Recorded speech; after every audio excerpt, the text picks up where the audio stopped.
Hi there, welcome to SFU for the talk tonight, the Warren Gill lecture. Delighted that you could join us this evening. My name is Amjad Hall. I'm director of SFU's Vancity Office of Community Engagement.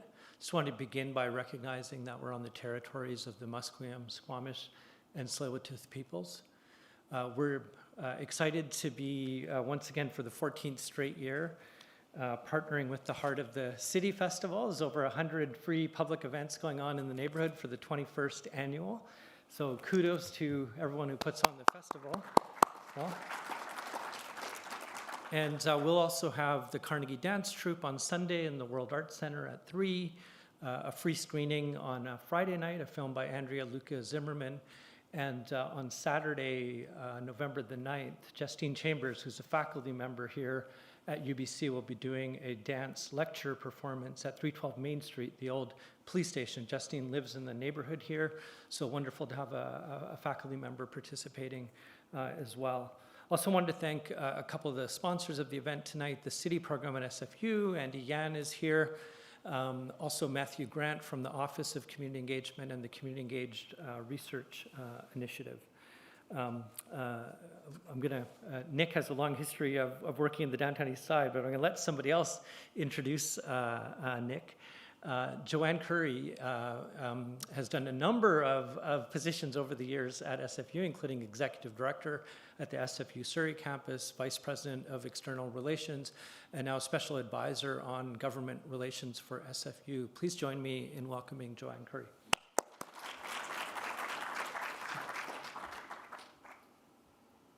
Great, and thanks, Sam, for the Vancity Office of Community Engagement for pulling tonight together. It's really a bonus that it's part of the Heart of the City Festival and that we're here tonight at SFU Vancouver. Apparently the founders, I read in the Vancouver Sun, met at SFU, so we are considering ourselves the engaged university, and we do have a lot of ability to bring people together. Really warm welcome from Simon Fraser University, and thank you for coming out on such a miserable night getting here. We have quite a few people online as well, and one of them is Shondell Runka, who is Warren Gill's widow, so glad that she's able to join us. And also SFU President Emeritus Michael Stevenson also joins us, and probably others, friends of Warren Gill as well. So this facility is just a great place to hold this lecture. Warren, along with Michael Stevenson, fought so hard to get the capital from the provincial government to build this amazing facility, which is also home to the School of Contemporary Arts. And relationship building with the neighborhood, with the downtown east side, was part of it from the inception of the vision. And entities like the Vancity Office of Community Engagement are just one example. So I worked with Warren. He's an amazing person. He had a 33-year career at SFU. And he was vice president external when he passed away. And that's the portfolio I held before moving on to the special advisor role. Warren was an incredible individual. He was so funny.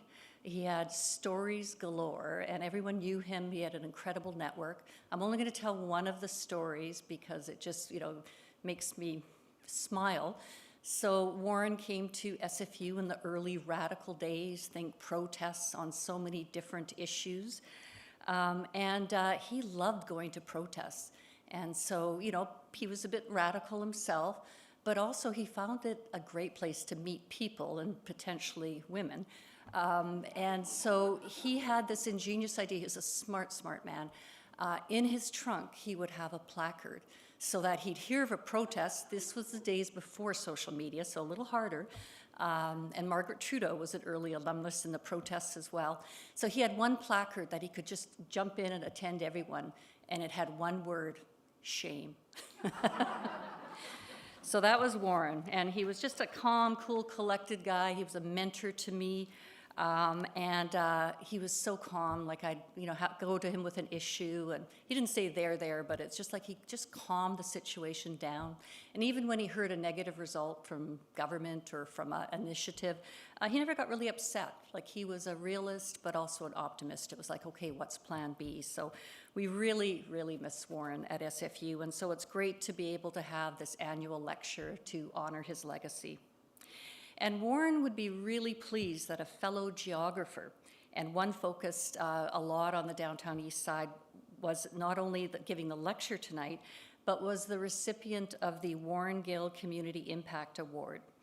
And Warren was very passionately involved with cities, neighborhoods, and the intent of the series is to bring forward topics, continue questioning that Warren loved to do, raise new ideas, invoke new ways of thinking as well.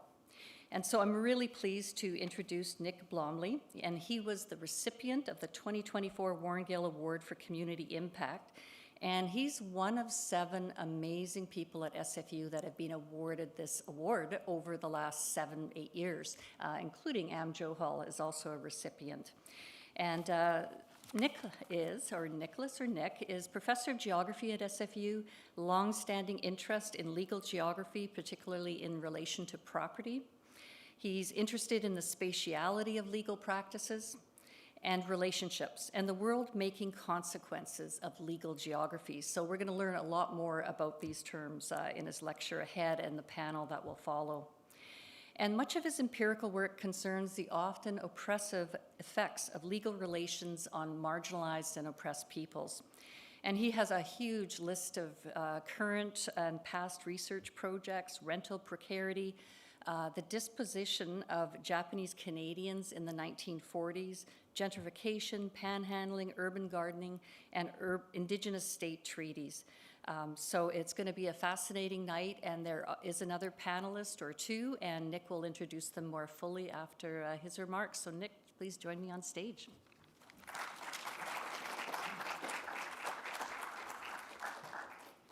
Thanks very much, Joanne. Put that there.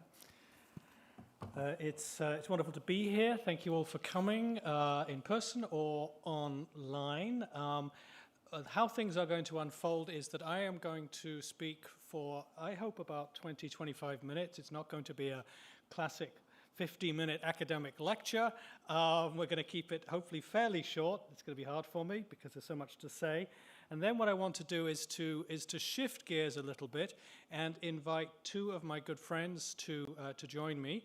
And I'll introduce them all a little more thoroughly when we get to them. But they're Alex Flynn, who's a co-conspirator in this project and a prof at UBC Allard School of Law, and Connie Long, who's an awesome peer, an Indigenous advocate with whom this project actually has a great debt.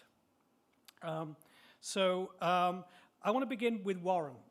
And I was going through the Department of Geography's photo albums from the days in which people had analog photos and found this picture. Warren's wearing his full academic gown. He has a glass of wine in his hand as well, which wasn't entirely unusual if you knew Warren. And he's goofing around in the Department of Geography after, obviously, a convocation ceremony that he attended. So Warren was a colleague of mine, a fellow geographer. He was also a friend of mine, so I felt and still feel his loss. But I have a personal connection to Warren Gill, a very important personal connection. Warren was very good at organizing people and making connections with people. And soon after I joined SFU as a very, very junior professor, he encouraged me, or basically voluntold me, to participate in a community group that he had been involved in. This was a group called Forum for Planning Action. This is in the early 1990s. This was a group of some academics, some grassroots organizers who were interested in trying to democratize the planning process in Vancouver, something that still needs to be worked on. So I was glad that I did so, partly because the work was very important and interesting, but also because it allowed me to connect with some new friends. One of them was a man called Nathan Edelson, who some of you may know if he passed away just a year or so ago, a geographer as well at SFU, but also a senior planner ultimately in the downtown east side. Another was a young woman called Jessie Hill. Jessie Hill was working as a PhD in planning, and thankfully we fell in love and are still married, and Jessie's here with two of our daughters, the progeny of that wonderful, or the product of that wonderful relationship. So Warren, in a sense, is godfather to two of the people in this room and almost best man as well. So thank you, Warren, for making that connection possible. So it's a great honor to present this lecture and to be awarded an award in Warren Gill's name. And what I want to do in this presentation, which I'm segueing to now, is to draw from partly our shared background in geography, because he was a geographer, he had a PhD from UBC in geography. But I also want to draw from what I take to be Warren's kind of community-centered ethos. He valued community and the relationship between scholarship and community. And I hope the work I'm talking about has some community impact. That's partly why we're doing it. But it's also, I want to suggest, very much grounded in community-engaged work, learning from community, particularly marginalized people. And the focus of this project is a very simple but actually quite profound thing: the belonging, personal possessions. I'd ask you just to pause for a moment and reflect on some possession, some belonging that is of importance to you. Maybe it was important in your past, maybe it is important now. And if I were giving a lecture, I'd ask you to raise a hand and tell me what you were thinking about, but I won't force you to do that. I'm just going to ask you to reflect on that a little bit, and then reflect on the significance of that possession. Why did you choose that possession? What was it about that belonging that made it important to you? Perhaps it had practical functionality, your cell phone, for example. Perhaps it had emotional value. It reminds you of family, reminds you of where you come from, your ancestry, your parents. My guess is that it wasn't hard for you to think of a possession that was of significance to you. Because, of course, belongings are important to us. And we use the word belonging deliberately, in that a belonging helps us belong. Belongings connect us. Belongings give us identity. They give us memory. They give us security. They give us biography. And my hope is that you are able to secure that item. If you don't have that item with you now, you're reasonably confident that when you go home after this lecture, it will still be where you left it. It will still be with you. Hopefully it's in a place over which you have some control, some legal control, maybe an apartment that you rent, for example. Now, belongings matter to everyone. Most of us, of course, can protect our belongings. Most of us have that expectation that our belongings will be with us in the future. If someone took those belongings away from us, I'm sure we would feel affronted, upset, disappointed, and concerned, but we would also, I hope, have remedies or solutions, ways that we could deal with that loss. We could buy a new phone, perhaps, or we could call the authorities and have that possession returned to us. Belongings matter. Belongings matter, of course, for poor people, for marginalized people, for houseless people. This is a quote from an interview I did in Surrey with a woman we'll call Bella. And what Bella made clear to me was that when you're houseless, when you're living precariously, actually all you have are your possessions. Because, of course, you don't have an apartment that you can call your own. So your belongings, in that sense, are, while they're important for everyone, perhaps they're even more important for marginalized people. And it was this that prompted our project, which we're going to call the Belongings Project. The Belongings Project is a project that's been unfolding over the past several years. We need to update the pictures in that photograph, add some people, because there's been actually a kind of endless chain of lovely people, grad students in particular, who have cycled through this project. But in particular, I'll flag Alexandra Flynn there from the law school, and our good friend Marie-Ève Sylvestre at the University of Ottawa. And we came together to try and really explore this question of belongings as they apply to precariously housed people or to vulnerable people. So it involves the participation, of course, of academics, of graduate students who've played an active role, some of whom are here today.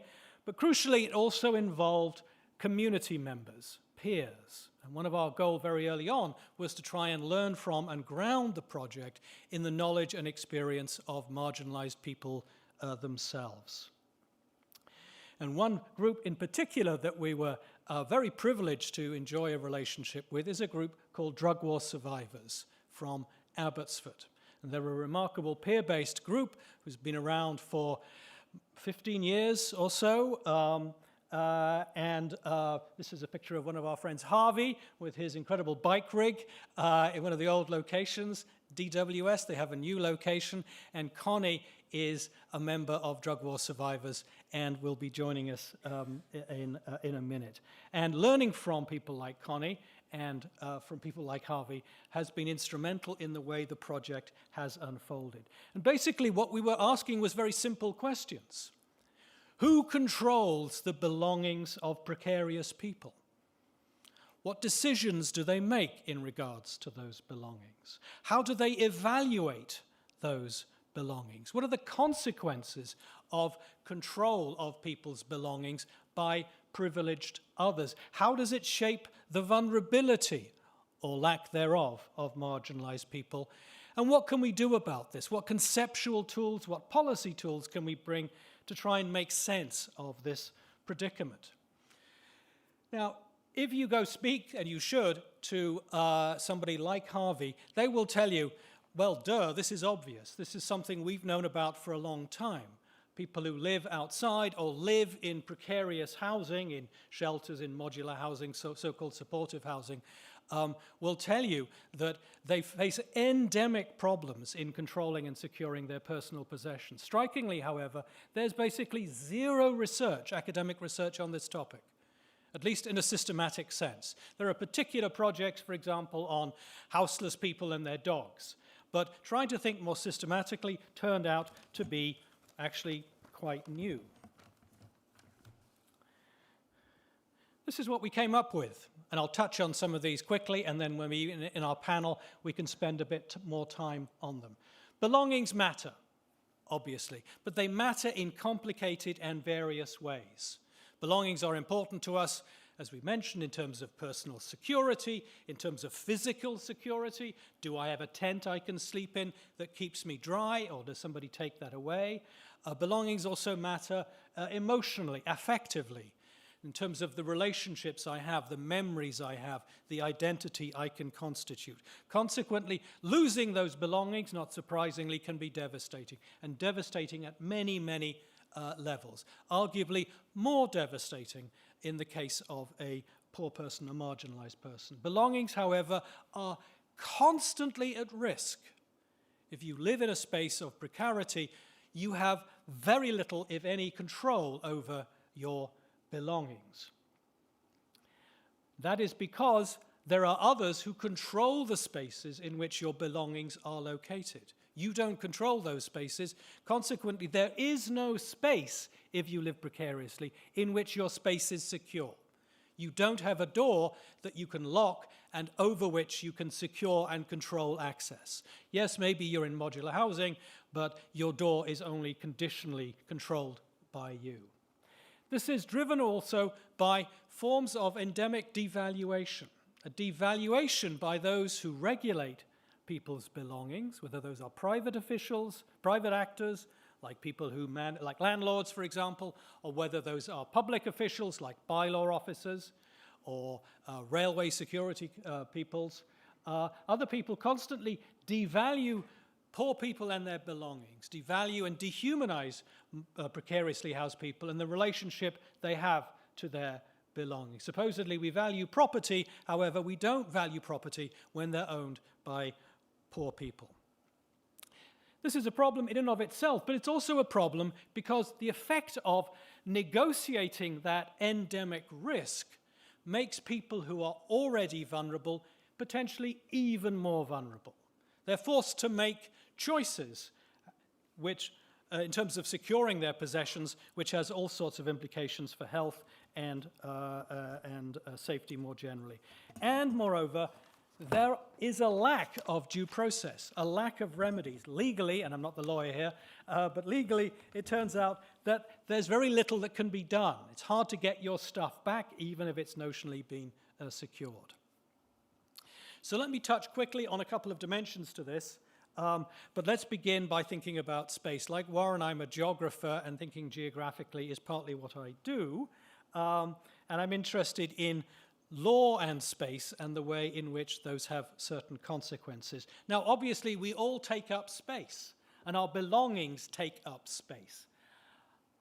Law shapes the relation that we have with those spaces, whether we have the right to expel others or whether we have no effective right.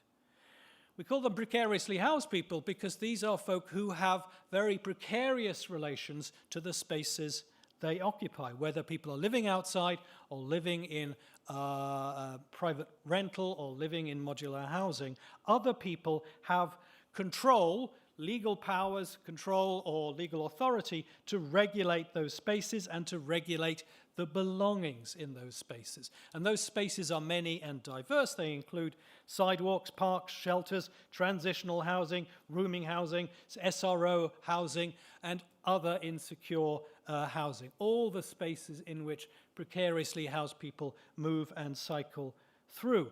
And the challenge is intensified, as we've already suggested, in part because people are not just in one space, they're moving between multiple spaces. They're in the shelter overnight, there's inadequate storage, then they're expelled during the day, they have to take some of their possessions with them. Now they're outside, they're on a park, they're on a sidewalk, all of which are governed by more powerfully placed others who exercise forms of evaluation driven by a whole variety of logics. Some of them are colonial, in fact. Some of them are driven by aesthetics, health and safety. Some of them are driven by quite formal legal rules like obstruction or safety. The consequence of this, not surprisingly, is loss, or seizure, to put it more fundamentally, or, if you like, theft, the theft of other people's belongings. And what's important to note, and this is really important, is that loss is endemic. It's not a singular, one-off, rare event. I lose my stuff. I lose my phone every now and then. I lose my car keys. Sometimes maybe somebody takes something, steals something from me. Those are unexpected events. But the people we spoke to made it clear that they expect to have their stuff taken from them at any time. And Connie, and this is a quote from Connie we've used before, powerfully described this as like a hum, a noise, a constant hum of dispossession, of other people taking your stuff. It's the same story over and over again. It's not one story, it's just one constant whine. Oh my God, they took my stuff. Oh my God, they stole my stuff. Can you believe it? They took my stuff. And that was super important to us to learn that, because I think the temptation perhaps for an outsider is to see, oh yes, there's a decampment. Somebody's stuff is taken away. But that's just one moment in an ongoing hum of constant dispossession. And again, what people told us, as you might expect, is that losing stuff can be devastating, but it can be devastating in all sorts of deeply powerful ways. This is a quote from somebody in Abbotsford who talks about losing photos of his children and pictures of his mother who died. These are old analog photos, not photos on a phone, although, of course, if they're on a phone and you lose your phone or it's taken from you, again, you lose it. Now I don't have any of that. These are things, this person said, that you can use to show someone who you were once. Who you were once. Look, I had kids. Look, I had a mother. Look, I had a biography. I'm not just a singular and criminalized entity. Other people treat precariously housed people and their possessions in demeaning ways. This again was a constant thread in the many interviews that we encountered, in which people assumed that, well, it's not really their stuff anyway. They were just given it, or they stole it, or it's, quote, just garbage. It's all garbage. So consequently, we're not taking somebody's possessions away. We're just returning something back to its rightful owner, or we're just cleaning up the garbage. This is an image that Alex made, which is, I think, quite powerful, but it speaks to this sense that there is no space in which one is free. So essentially, the question is, where are the belongings located? Where do you put your stuff? Is it on the street? Is it in private property? Is it on city property? Or is it on a park? Just taking those, in every case there are different overlapping regimes of control that govern belongings. And of course many of these belongings look quite benign, right? You know, garbage, clear up, these sorts of things. But the compounding effect very frequently is the bottom, removal of belongings, either through retrieval or through disposal. And retrieval very often is effectively the same as disposal. So loss in that sense is omnipresent. There's nowhere you can be where your stuff is secure. But what people also told us was that they were constantly being moved because their belongings were objectionable. It wasn't so much that the person was objectionable, not illegal to sit in a park, but their stuff was objectionable. So if you're living outside, the question of where you put your stuff becomes a very profound problem. Adding stuff, belongings to the equation, changes the equation in important ways. And these are a couple of quotes from Abbotsford in which people talked about the kind of bizarre, almost Kafkaesque experience of putting your stuff somewhere and then somebody in officialdom coming along and telling them to move their belongings just a couple of feet. And then moving it again a couple of feet. And if you don't, of course, you lose your stuff. You pack up your gear and move over here and undo, and somebody else comes along and says, you can't be here. You've got to go somewhere else. Where are we supposed to go? I don't know, but anywhere but here. What do you mean, anywhere but here? There is nowhere that you can be, in other words, that your stuff is not at risk. This is a different informant. Hey, you've got to move this way, a couple of feet. So you do that. And of course, this is like you take your tent apart, you pack all your stuff, and then you move a couple of feet, and you're moving now onto somebody else's land. But then somebody else comes by and says, oh no, you can't be there. You've got to move over this way in a couple of days to do that. And then the train people come over. There's an area, a strip of land in Abbotsford owned by the railway, and they say, you're on our land. You have to move a couple of feet this way. So, you know, at the end of the day, you packed and moved your shit all the time. Like, you know, how can you not get mad? In Abbotsford, this is called the shuffle, the Abbotsford shuffle. It's like a kind of bizarre, perverse sort of dance that centers on belongings. And the problem is, of course, that of unpredictability. You have no control. You don't know when bylaws are going to come and force you to relocate. So,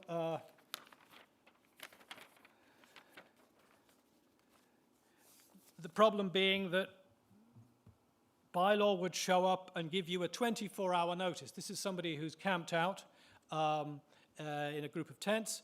Sometimes not even that. You have to go right now, get your stuff, get as much as you can right now. The truck is coming in 30 minutes, and everything else is going to go in the garbage. And sometimes the truck didn't show up at all. Sometimes the truck was there in 3 minutes instead of 30. So that radical unpredictability that, again, center on belongings, I think is significant here. To be static, in other words, with your possessions, is potentially to be vulnerable.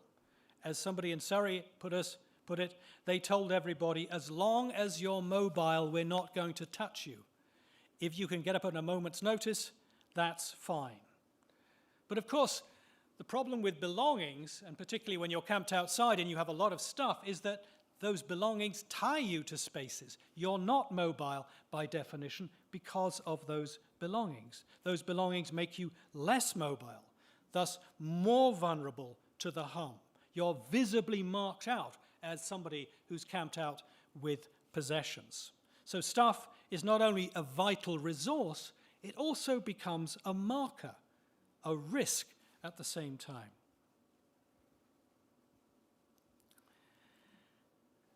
As we've said, losing possessions is hard. It's hard for everyone.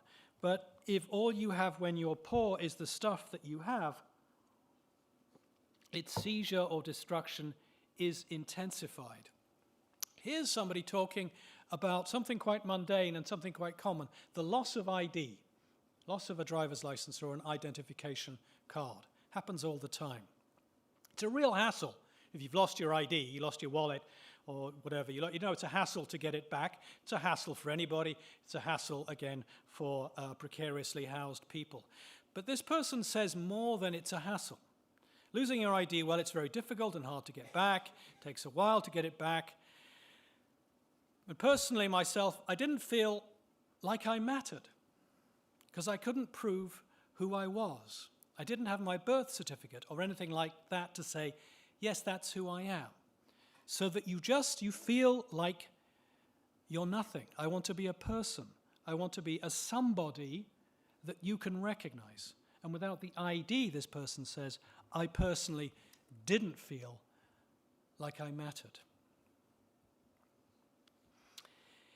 We're nearly there. It can also make people who are already, of course, vulnerable in all sorts of ways, or people who are being made vulnerable by systemic processes of colonialism and capitalism, it can make those people even more vulnerable. People are forced to make choices. Do I stay with my possessions? Do I stay in my tent, for example, or do I access services? Do I go to access harm reduction supplies to the safe injection site?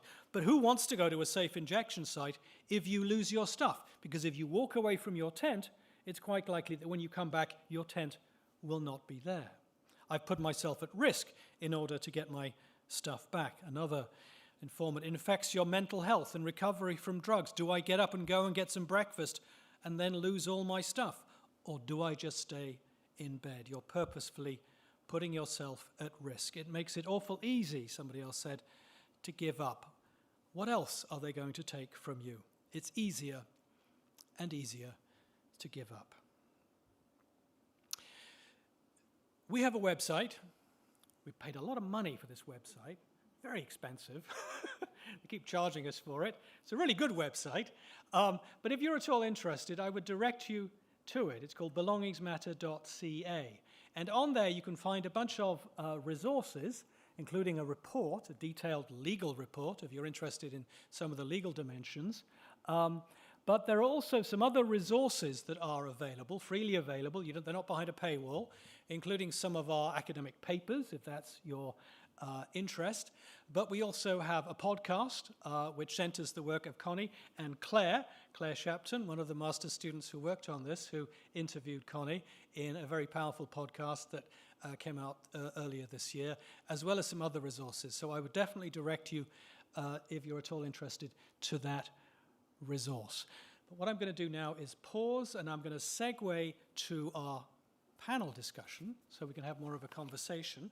And I'd like to introduce, again, my very good colleague and friend, Alex Flynn, who's an awesome friend, an awesome colleague, and a lawyer, but also with some geography as well.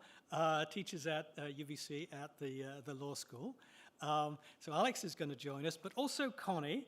So Connie is an Indigenous advocate for vulnerable communities with lived experiences who does work in Chilliwack and Abbotsford and in Vancouver now. And she has experience with addiction and marginalization and is passionate, and I can tell you that's true, about what she does. So if I can have you two to join me, that would be fantastic. Thank you.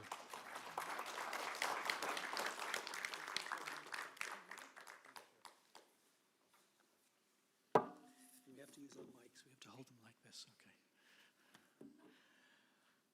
Okay. Segue. Okay. Connie, thanks so much for joining us. You come a long way. Connie came from Chilliwack through a monsoon. Yeah. So very impressed. Maybe you want to say a little more. I just gave a very brief intro about who you are and what brought you to this question of belongings. So I'm a person with lived experience.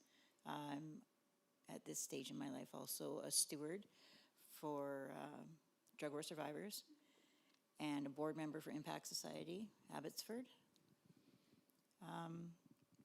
I wasn't always in a position like this, though. I've had many, many things taken from me. It's not just our stuff, like, you know, your clothes and your shoes and your jewelry, but through the course of a lifetime, I've had things like my housing, things like my children, friends, my dignity, my human rights taken from me. So I think that this is really, really important for people to know a little more about us that experience those kinds of things. And I'm glad to be here. That's wonderful. Okay. So I joined the project because Nick asked me if I would.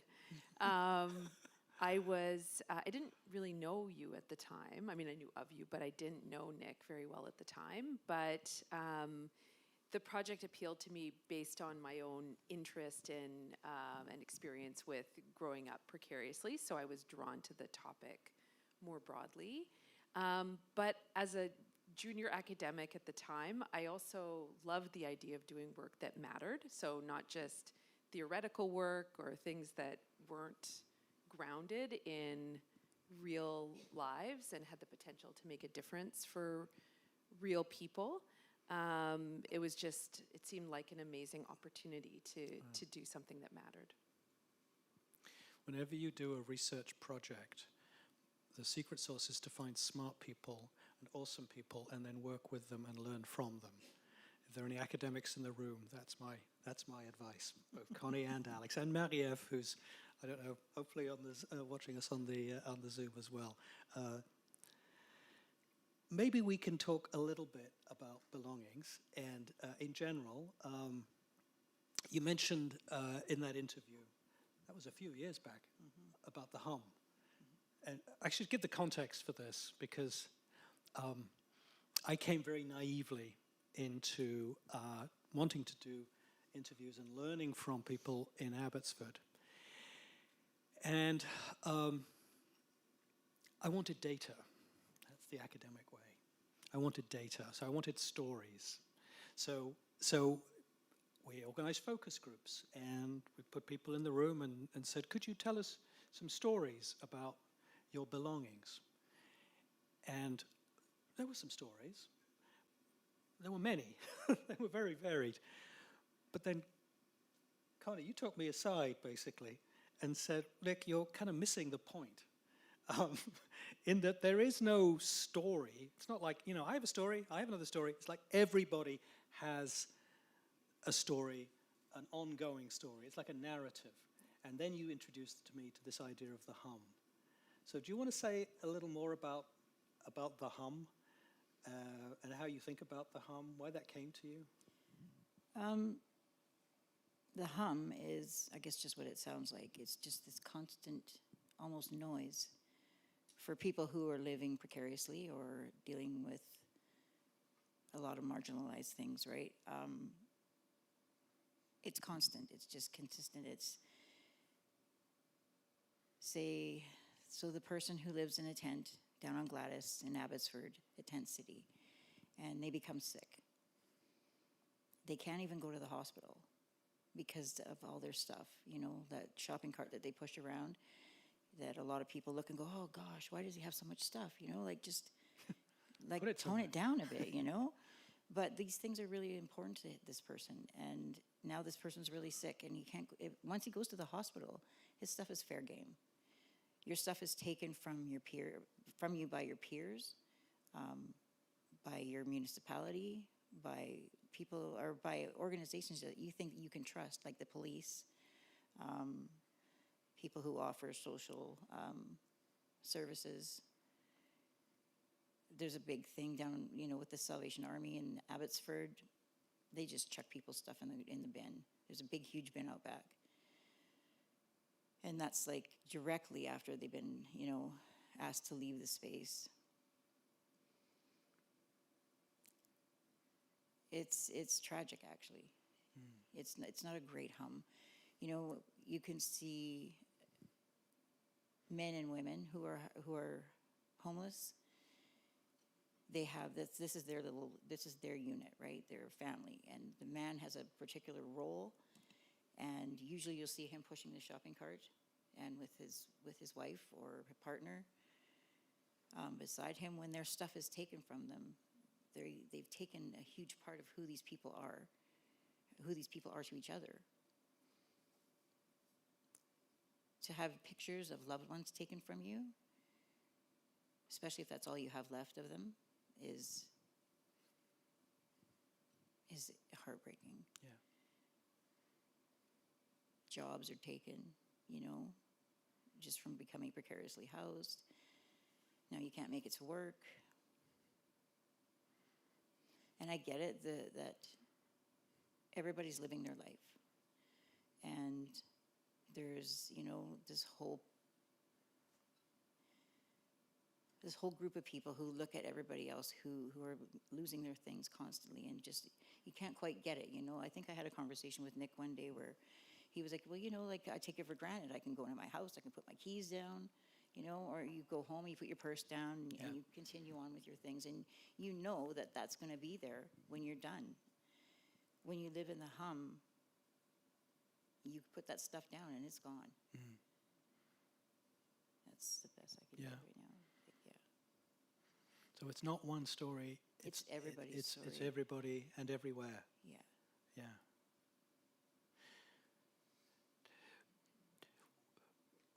Sometimes people tell me, well, I understand that people's possessions are being taken away, but they're being stored. People, you may have seen this, right? People will bag stuff up and then they'll take it presumably to where, a works yard or something like that. Storage, yeah. So doesn't that solve the problem? No, not at all. Not at all. Tell me why. No, well, because a lot of these places, storage places, they don't want people who are not housed hanging out at their storage. There are people who are not housed that want to hang out at these places because it's somewhere warm and safe to be, and their lifestyle just kind of spills over into this business. You don't have access to these spaces the way you would when you have your stuff with you. Sometimes you don't even know where these spaces are after, say, landlords or the city has taken your stuff and put them in storage. They tell you, oh, it's in storage, but you don't know where that is a lot of times. Right. You don't you have no access to it. And usually the storage runs out, and now it's your responsibility to pay for it. At most cases, people cannot, because things haven't changed so much in the month or 3 months that storage has been offered, or the storage space is so far away. That's right. From where they are stationed that, yeah, they just sort of give up because they don't want to take the bus every day to go and go through their things or add more things. And you're not allowed to add more things. Not a solution. It's a good idea, right? So it's not, what about private spaces? Like, I mean, we think about bylaws, we think about, say, on Hastings Street, decampments, city officials and so on. But what about people who are in say, shelters or in private rental? they have a space, they have a door, don't they? Well, maybe not a shelter, but you have a storage locker. Do people lose their belongings in those spaces as well? Yeah, constantly. So the people who work at shelters or social housing, they don't really care about your stuff, unfortunately. If you're kicked out or, you want to leave for the day, your stuff goes into storage, it's pretty much free for all, Other people can come in and look at it, take it, or whatever. When you are evicted from a space or your tenancy has ended, landlords are supposed to store your stuff for up to 3 months, I think it is. I'm not 100% sure. It's been a while. But that's only after you can prove that your stuff is worth more than $500. And I don't think $500 is a fair price to put on things like photos, No. mementos, tokens of your life. Yeah.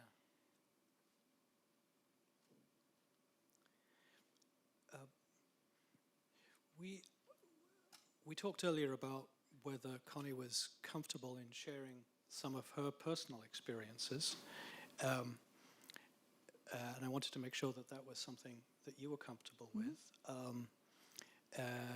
I just want to make sure that you're still comfortable doing that, because, and I know you're a remarkably brave person who likes to educate others, and on that basis, you've often been willing to do that. I wondered if you were still comfortable in sharing those, because if not, we can move on. And if you were, whether you wanted to talk a little more personally about your own experiences and what you learned from those. What I've learned from having my stuff taken, my life taken. Well, what the experiences were, perhaps. To begin with. Loss is a very real thing. And I think that society doesn't allow us to grieve loss. And it doesn't matter, well, it does matter, but I mean, it could be family that you lose, it could be friends, it could be your things, it could be like the things that we've been talking about, jobs and housing and all that stuff. I think as human beings, every time we lose something, that we do grieve it. And if you're not allowed a space to grieve, it just makes that loss so much harder. It just contributes to a downward spiral for lots of people. Right. I think my loss started fairly early on. I don't come from a space where I had wonderful parents who taught me coping skills or any of that stuff. I guess I adopted my own coping skills, which is another thing that people do who are dealing with loss. Their coping skills are just to hoard stuff, just collect more and more and more stuff. But back to that, I was very young when I went out on my own. And being ill-prepared, I didn't think, I'm going to get this space now. What if I get evicted, or I don't have money to pay for this space, so I'm going to get evicted? Should I have storage? Should I think about putting money away for storage? And I did not, and I had young children. And I lived in a space for 10 years, so I was pretty comfortable. But what happened was I paid that landlord's mortgage. And the moment it was paid, he sold the place and didn't give us an eviction notice, although he said he did. Just woke up one morning with a 2-week-old baby to strange men in my house, throwing my stuff in boxes, literally pulling out drawers and emptying them into boxes. And I had hormones and everything after just having a baby, and then I had other little kids, and was going through a separation. And now here's more loss, all of our stuff, 10 years of stuff. I had stuff with me that I had from high school. Yeah. My kids' first haircuts, my kids' blankies and shoes, baby shoes. And so all of that, then we're standing in the front yard watching these people to put all of our, our lives, 10 years of our life in boxes and bins. And I could not cope. I had no idea how to cope. I gave my 2-week-old baby to a friend to look after, and that obviously was not, how you're supposed to deal with things. So the ministry was involved, and then it ended up, Yeah. I ended up losing my kids. Yeah. From that, I lost like self-respect, self-esteem, my identity, actually. Because at that point in my life, my identity was a mom. I'm much more than that now. Ask my kids. Yeah, that was huge loss, and it's so hard to come back from that stuff. So very, very hard. As a result of that, though, I was put in situations where I was able to identify with people that I used to look at, like, what do you have all that stuff? Why are you pushing around that cart? And now I know why. And I think it's important to share that with the rest of the world so that people understand. And I mean, if you're not part of the solution, then you're definitely part of the problem if you're sticking your face in it. Mm-hmm. I've walked down the road and have somebody throw a shoe at me, you know, and that was rough, because it was like a car full of young kids, like around my kid's age. And the shame that you wear after you've lost your stuff. Because in society, we are, you know, we look at each other, oh, they have all of this, they have all of that, and that's what makes them amazing and important. But what makes that person more important than the guy who just lost his job, you know, and was living paycheck to paycheck and is now staying at the shelter? Yeah. Good question, right? Thank you for sharing that. I'm honored that you do so. And I've such respect for the way in which you turn that into education and trying to communicate the story more generally and sharing it with us. So thank you for that. Yeah. It makes my crazy life make sense. Yes. Alex, do you want to jump in on any of these questions or thoughts? I'm sure you have some.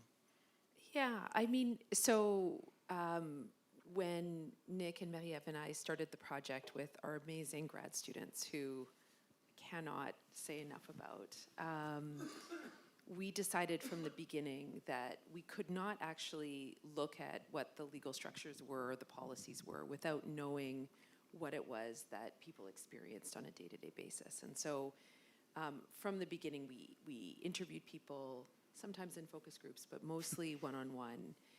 And I think those stories stick with me still, always, you know, when I think about the legal structures, which I'm happy to talk more about, but are the least interesting in some ways part of the story. You know, I continue to do a fair amount of work with folks who are precariously housed, and I think what Connie said is so important and so real. You know, these are people who have things that matter to them, and these things are stolen from them. And it's really actually that simple. They're just taken from them. And they're taken from them because they don't have a secure place to be on land. And, you know, I was at a decampment a couple of months ago. Nick will remember because, like, if you've ever seen a decampment, it's a horrific thing. I mean, obviously to experience it is the worst, but even to watch what people are capable of doing to other people is just devastating. And to see people's teddy bears or frying pans that they've saved up, or objects of you know, indigenous ceremonial importance just thrown out by officials, just taken and confiscated and put in a garbage truck, even though there's people around saying you shouldn't do that, you can't do that. You wouldn't even believe it unless you saw it or unless you experienced it. And it happens every day. And our laws allow that to happen. You know, it allows it to happen. And it's you know, I think Connie's 100% right. If you're not part of the solution, you're part of the problem. This happens. And it has to change. And we'll talk a little bit more, I think, later about what are some ways that it can change. But this is not an abstract academic thing. This is an everyday experience for so many people all around us. Thank you, yeah. maybe I can pick up on one thread. You mentioned ceremonial indigenous artifacts. We know a disproportionately large number of people who live precariously are indigenous for obvious reasons, given the structures of colonialism and so on. Can you talk a little bit about those dimensions? Is this a story of colonialism in some ways? For sure it is. Yeah. For sure. I think for Indigenous friends in camps, there's the pain. It's just, it goes back further. You know, like it's just more of the same. Oh yeah, sorry. It's just, it seems like it's more of the same. Yeah. We've had so much taken, and then, you know, you live this struggle, this generational struggle, and then things are taken from you again. I'm a little bit emotional about it. We just went through this in Abbotsford, where the camp on Gladys was taken down, and DWS, we took it upon ourselves to do our very best to find people a space to be, because not here is not a real space. It's not a real place. We did find one of the parks that we were allowed to camp at, and we started moving people up there, and the neighborhood became absolutely enraged. They brought their children, and there was like babies there and young, like I'd say like maybe 14-year-olds. And even the kids were yelling and screaming at us, you know, no, get out, and lots of them, I think they'd all been drinking before they came, so they were yelling and screaming at us. And I had that alcohol in my face, and it was really triggering. You know, kicking people's tents in while they're in it, just saying the most horrifying things. For me, I was just like, I go ahead, say what you want. Just say, I don't care, go ahead. You're not gonna hurt me, but I'm not gonna let you hurt these people behind me in these tents who have had their entire lives uprooted and not knowing where they're gonna end up. Yeah. And they're relying on us for some kind of safety and comfort, you know, just to be safe for a minute. And these people came, and I was never more ashamed to be a human being, watching those people run around that park, screaming, like literally screaming at us, and encouraging their children to participate. And I thought, this is everything that is wrong with society. We persevered. We definitely, at the end of it, after 3 days, they actually helped us move people to City Hall, which was a big thing. And it was a hard thing, having these people who were so horrible. Yeah. I mean, I get it. They just wanted us out of the park where their kids were playing baseball, but there was nothing scheduled, and we made sure of that before we went there. There wasn't even a cigarette butt on the ground. That's how mindful we were. I was like really, really proud of people, but definitely not proud of my neighbors. No. Yeah, so Yeah.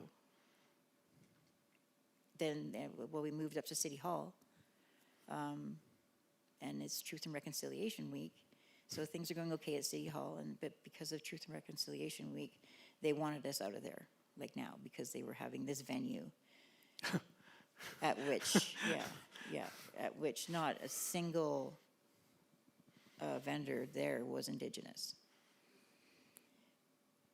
It ended up that they built a fence around where we were, squished all 60 people into this one little spot, put a fence around it. Well, we got front row seats anyways to their venue. But we stayed. Yeah. But it's just more of wanting to take and take and take. Yeah.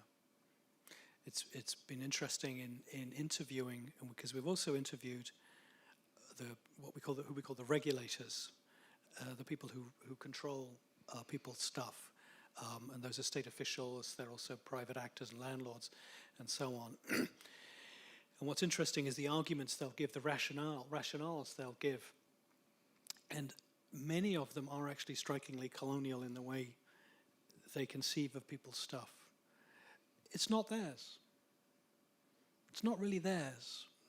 They're not really using it, right? I mean, this is like, you know, the same logic, that sort of terra nullius kind of logic of you know, of dispossessing indigenous people. They're not using it. We could use it better.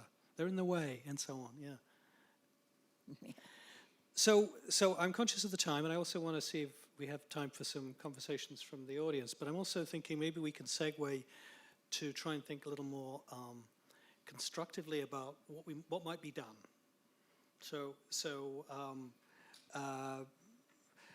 Alex, I'm sure you have some thoughts, but Connie, I'm sure you have some thoughts as well. So Connie, what should be done?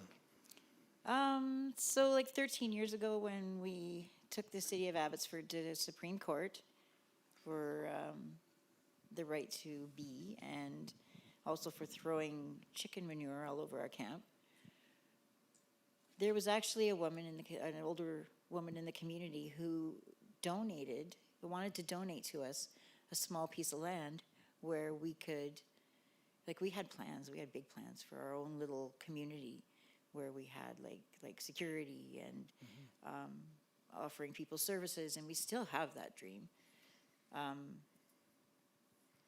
I think that it really could work. There's so many people in my peers. There are people who are, you know, homeless, and lots of people living in camps, but they also are plumbers and carpenters and parents and grandparents, and just people from life, people from society, right?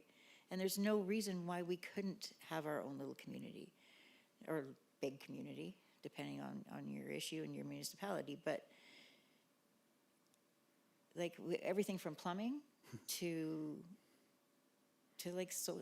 outreach work, and it all comes from everybody living there. It can work. It really can. Like, I mean, we had a shelter. We ran a shelter, DWS, last year for the extreme weather, and it was down in the industrial area, but there are small business owners there. Some of them didn't even know we were there. Others were so supportive at the end of our run there, or of our year there, that like it's just such a good feeling to have people say, you know, that they wanted us to stay, but the landlord sold the building, so we housed between 20 and 30 people every single night, fed them the best we could, redirected people to services if they wanted them, and encouraged them to come back the next night, in which cases they mostly did. And in that year, we had five interactions with the police, only 5. And 3 of those were just to ask the police to help us, like move somebody to a hospital, or we had to get somebody somewhere, right? Only 2 of those incidences were mischief. I'm so proud of that, right? And every single person, there was not one professional in that building. It was all us, all peers, all people with lived and living experience, and we did it. So it's possible. I think if municipalities had space for people to just come up, you know, it's just limitless, the opportunities for people to find themselves again. So it's back to control, isn't it? It's Absolutely. like who controls that You space? betcha. Yeah. You bet. Exactly. Okay. Yeah, it wasn't easy to get that shelter started. We fought Oh, I know. Yeah. long and hard. Yeah. Alex, what would a lawyer say? Or a human being, or both? Yeah, I mean, I guess the backdrop to a lot of this is that we have a terrible housing crisis. We have homes that are, you know, bought and sold as sources of investment for a lot of people, and we don't have enough of the kind of housing that we need to house everybody who needs it. And that is a set of political decisions that have been decades in the making. So that's, I think, to a large extent, the backdrop of what has led us into the situation where people don't have what they need to survive. You know, that ultimately needs change from a political perspective, but I think also the law has at least a little piece to play in this. Nick and I have a lot of arguments over the role of law as being a good thing, given its given its historical role in injustice and its role in this way of being a source of power for particular people. But some of the best decisions in this space have come from the courts, who have put a limit on what municipalities can do or what officials can do. And I think we need as much of that as we can. There's not a lot of lawyers who are able to practice in this area, but the ones who do it literally from the sides of their desk, often without getting paid.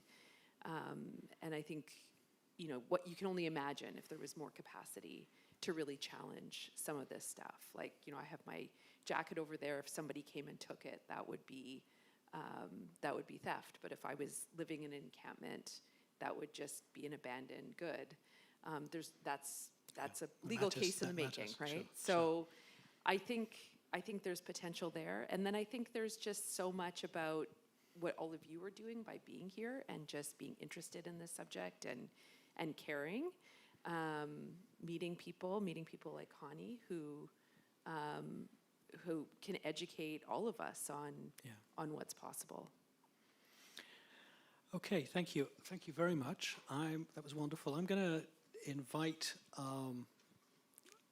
you all to ask questions, and we have a mic, a circulating mic that will circulate. So I'm going to let the mic person pass the mic around. Yeah, hi there. Wait, okay. Hi, my name's Deanna. Thanks for the lecture. I felt like it was very touching and informational at the same time, so I really appreciate everyone coming and giving so much. My question's for Connie, though. When I walked in the room, something I noticed, it says belongings matter. And I was staring at that title, and I was thinking kind of like, do belongings matter, or does belonging matter? Like belonging matters. And that last comment you made about the community kind of shelter, I didn't kind of understand if it was more like a collective housing project or like a one-off shelter project, like per night. But I just wondered what you thought of that concept, belonging matters, and as opposed to belongings matter. Absolutely. That's all we want, is to belong. How great would it be to see everybody come together, I have been part, or have started other user groups in Chilliwack, and that's where I realized that a community's strength, right? It's only as strong as your weakest citizen. So if your weakest citizen is somebody who's struggling on the corner, or struggling because their stuff has been taken, or because they have nowhere to go, then what does that say about your community? So the belonging part, I like that. That's great. Yeah, what was that? Is that the red? Oh, and it wasn't as social housing. It was emergency weather shelter. So that's what it started out as, but it ended up, we were able to continue for the full year because we were well behaved.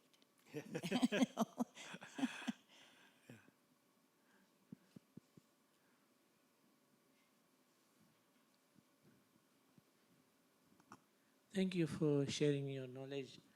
My question is, a lot of charity organizations, the church and so on, bring you food, give food, and then also medical teams help. Can you comment on the quality of food they give you? Because I'm always worried about that part. I love food, but I love cooking. So I often wonder whether I should give food or give money. And my question is about this belonging, because often it's associated with immigrants. But now I'm colorblind, I can't see it. So please use another color. Oh, I'm sorry. Yes, okay. Thank you. So there's a question about food. Oh, the food. It's always welcome. I look at the price of food nowadays too. It's hard for everybody to eat, or to eat healthy anyways. And at the shelter we had, people would come by in the beginning, and it petered out to, or like, your regulars who brought home cooked meals. At first we weren't allowed to accept that kind of stuff, but a lot of that has changed. People will accept it, and it's definitely accepted with gratitude. I recommend you do it. There you go.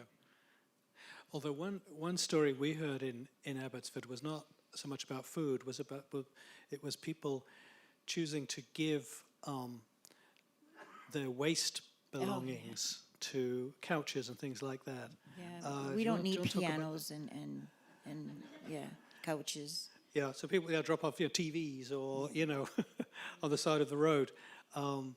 So it's sort of charity, but it's also like, this is garbage, your garbage as well. Yeah, Yeah, that was a real problem at Lonzo yeah. area where people literally dropped off a piano. A big thing was household garbage, like kids' clothing, bags and bags of kids' clothing. There's no little kids there, Yeah. thank goodness. And the problem, of course, is that also makes the encampment more visible, doesn't it? Yeah. Right? Because those belongings. Then now they are our possessions, and we are, criticized for having that kind of a mess when a lot of it is not even our own. We have an ambassador program in Abbotsford called BEEP, and they go to the encampments and help clean up, just so that we don't have issues with the city and with bylaw. But they can only do so much. Right. My second part about the medical teams, the doctors and so on, what do you think about their experience with medical teams? Medical Come on teams. down. We need people with medical experience. Drug war survivors, we take first aid. That's paid for by Impact Society. So we're all pretty well versed in wound care and your basic, CPR, naloxone.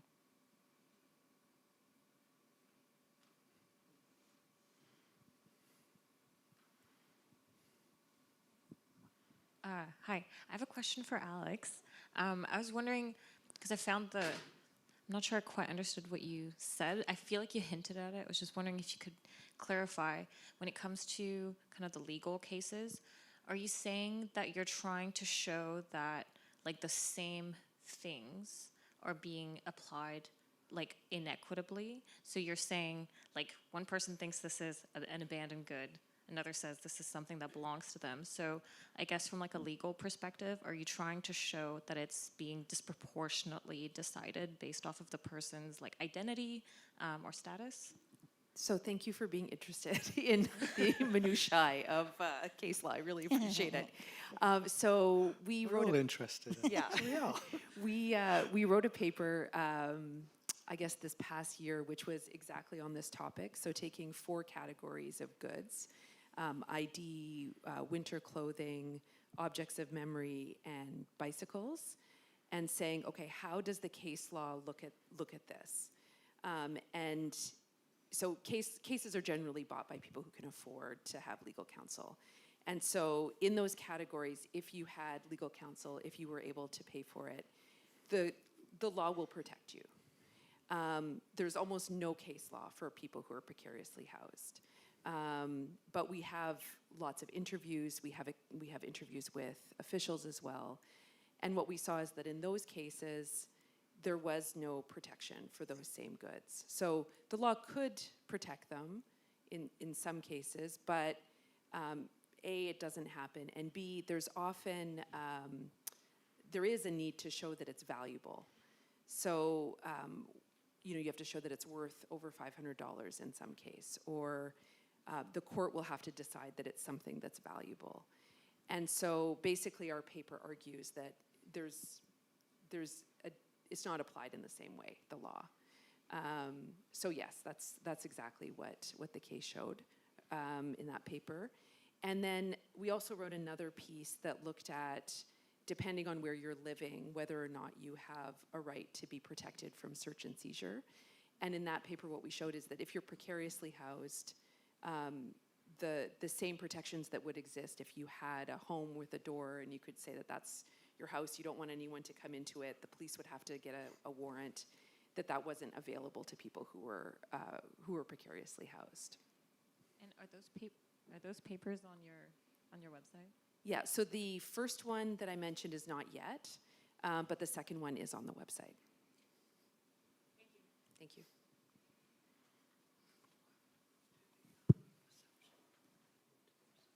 Thank you so much for the important research you're all doing, and special gratitude for Connie. Thanks for being so generous and sharing your experiences and knowledges with us.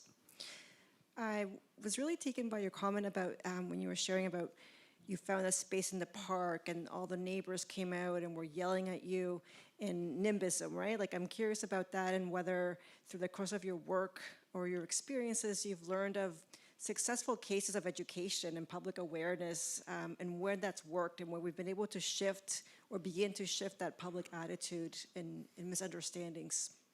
For sure. When we started moving people up there, we decided that we were going to ask the Abbotsford Police Department to be present, because we figured we were going to have some blowback, not to the extent that it happened, but and they didn't do much. Like they repeated, yeah. Did we teach the community anything? Yeah, we were the bigger people that day. Not that anybody should be bigger than anybody else, but the neighbors were acting pretty small. Nobody was yelling and screaming at them. Nobody was fighting with them. We just stood our ground, and it was very peaceful on our. I'm just so proud and so honored to be part of the group of people that was there that day, and I work with these people every day. It's humbling, you know, because we are portrayed as troublemakers, as thieves, as you know, we're leaving messes, and that happens for sure. But that also happens in every other lifestyle too, every other walk of life. There are thieves, there are troublemakers, there are people who cause problems. And like I said, they actually ended up helping us move our stuff. And I'm sure it was because they wanted us gone, but in the process, a couple of them, you know, were able to view things differently because they came up to City Hall, to the new camp, just to check on us and see how we were. Mm-hmm. So that's a big victory, right?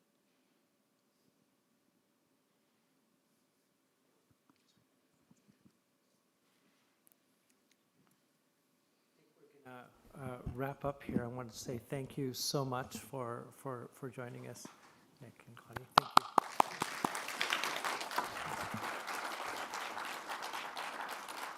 And the evening is not over, though, because we're having a reception in the World Arts Center. So if any of you do have more questions to ask, our guests will be in the World Arts Center on the second floor. So thank you so much for being here tonight.